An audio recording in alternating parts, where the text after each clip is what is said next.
सिडकोनं पर्यावरणीय नियम धाब्यावर बसवले आहेत। नवी मुंबई आणि मुंबईला सागरी मार्गाने जोडण्यासाठी बेलापूर नेरुळ खाडी किनारी सिडकोनं वॉटर टॅक्सी हब बनवलं। 148 कोटी खर्चून उभारलेल्या या जेट्टीला पर्यावरणीय परवानगीच घेतली नसल्याची धक्कादायक बाब माहिती अधिकारात उघड झाली आहे। शहरात काहीही प्रकल्प करायचे असल्यास पर्यावरणीय मंजुरी शिवाय सिडको महानगरपालिका परवानगी देत नाही। मात्र आता सिडकोनं स्वतःच उभारलेल्या करोडो रुपयांच्या प्रकल्पासाठी पर्यावरणीय मंजुरी घेतली नसल्याने नियम धाब्यावर बसवले जात असल्याचं स्पष्ट होत आहे। नेट कनेक्ट फाउंडेशनचे संचालक आणि माहिती अधिकार कार्यकर्ते BN कुमार यांनी हे प्रकरण बाहेर काढलंय। समुद्रामध्ये बांधकाम करण्यासाठी कोस्टल रेग्युलेटरी झोन मंजुरी आवश्यक आहे असं असताना सिडकोनं याकडे कानाडोळा केलेला आहे।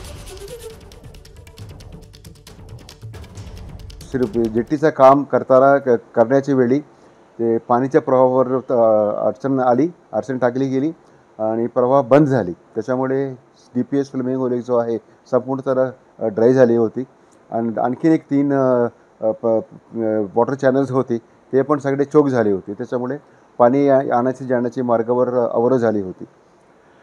त्याच्यामुळे ते फ्लेमिंगो तिथे येतात त्यांची मृत्यू पण झाली। जवळजवळ 10 फ्लेमिंगोची मृत्यू झाली होती।